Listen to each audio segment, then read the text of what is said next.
Are you ready to learn how to get all 72 flowers in Fae Farm? Well, sit back, relax, and let the cozy guide teach you how.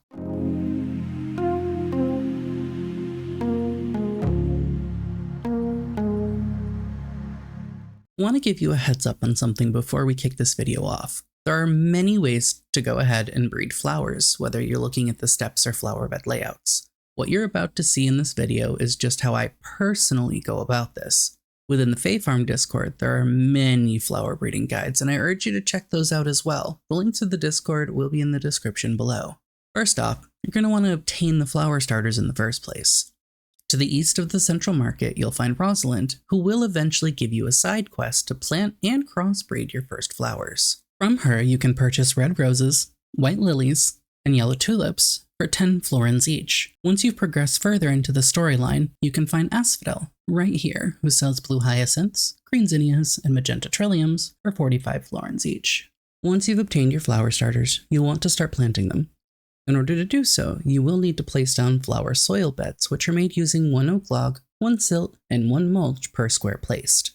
For the sake of this guide, I am going to be using the 3x1 version since we need things to be a little more predictable, and we're going to be doing a flower at a time, which is a little more conducive in a 3x1.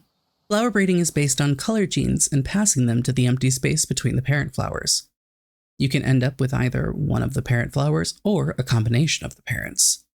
When you place your cursor over the flower, you will see 2 colored petals, and these 2 colors determine the type of flower you end up with. Once a flower is planted on unwatered soil, the seedling will look like this. Once watered, it will take a few in-game days to fully bloom. When you have 2 fully bloomed flowers that you're trying to propagate, it can take 1 to multiple days in a row to acquire a crossbreed in their empty slot. Now that we've gone over where to obtain your starters, how to plant them, what pattern to plant in, identifying flower types, and the time it takes, let's move on to learning how to crossbreed different flower colors, starting with the hyacinth. In your parent spots, you want to place a blue hyacinth and a red rose until the inner flower's genes are a blue-red hyacinth. Breeding the red-blue hyacinth with the red rose will get you a red hyacinth. From here, we can breed the red hyacinth with the yellow tulip until we get an orange hyacinth. Getting a yellow hyacinth has less steps in that the parent flowers will be a blue hyacinth and a yellow tulip until the child is a blue-yellow hybrid hyacinth. Breeding this with a yellow tulip will result in a yellow hyacinth. Taking a blue hyacinth and breeding it with a green zinnia will result in a teal hyacinth. Change the parents to the teal hyacinth and the green zinnia, and you'll get a green hyacinth. Making your parents the blue hyacinth and the magenta trillium results in a violet hyacinth. Outer spots being the violet hyacinth and the magenta trillium will give you an inner result of a magenta hyacinth. Magenta hyacinth combined with a green zinnia results in a black hyacinth. Since we have the red hyacinth, we can combine this with a white lily and it will get you a pink hyacinth. From the blue hyacinth, we can breed it with the white lily and get a blue-white hyacinth. Combining this crossbreed with the white lily will result in a white hyacinth. Finally, if we take that white hyacinth and breed it with a yellow tulip, we end up with an ivory hyacinth. On to our second flower, the white lily. Combining the white lily with the red rose, you'll get a pink lily. Taking that pink lily and crossbreeding it with a red rose will get you a red lily. A white lily with a yellow tulip will get you an ivory lily, which, when combined with the yellow tulip, can get you a yellow lily. This yellow lily, in turn, combines with a red rose to get your orange lily. Pairing the white lily with a green zinnia will get you a white-green lily hybrid. The hybrid combined with a green zinnia will eventually result in a green lily. The white lily with a blue hyacinth will get you a white-blue hybrid, which, when combined with a blue hyacinth, can get you a blue lily. This blue lily, paired with a green zinnia, ends up with a teal lily.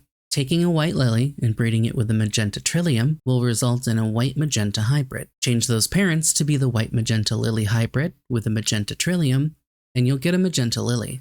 Breeding this magenta lily with a blue hyacinth will get you a violet lily. Finally, we take our magenta lily and breed that with the green zinnia for our final hybrid, the black lily.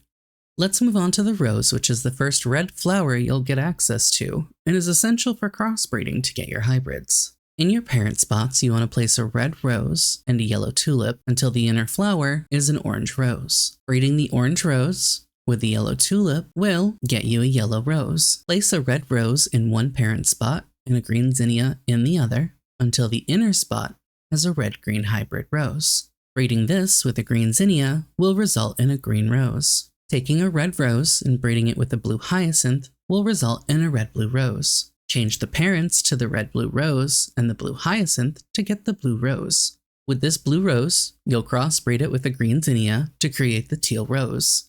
Making your parents the red rose and a magenta trillium results in a red magenta rose. Outer spots being the red magenta rose and the magenta trillium will get you an inner result of a magenta rose. This magenta rose, combined with a blue hyacinth, results in a violet rose. From the red rose, we can breed it with the white lily and get a pink rose. Combining this crossbreed with the white lily will result in a white rose.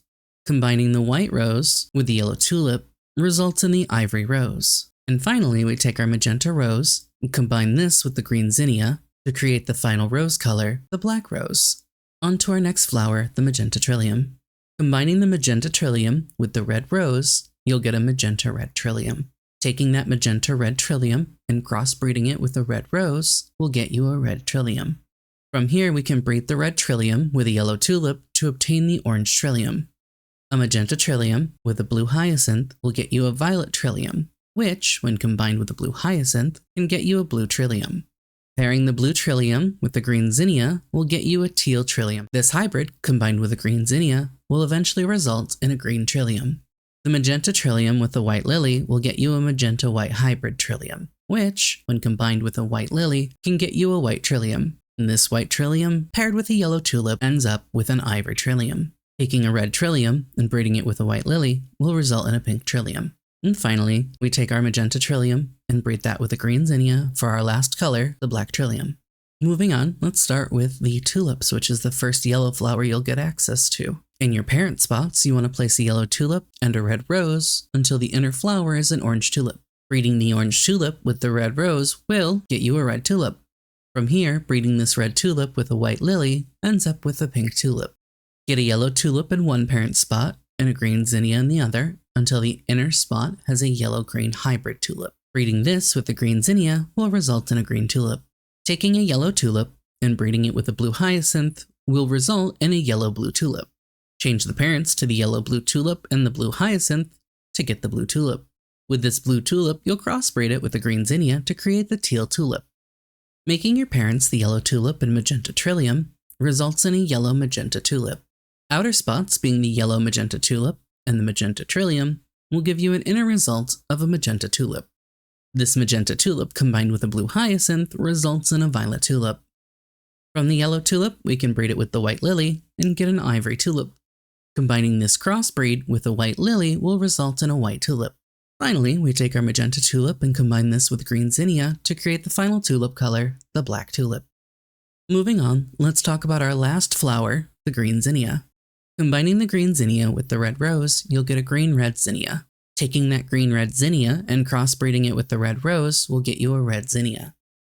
From here, we can breed the red zinnia with a yellow tulip to obtain the orange zinnia.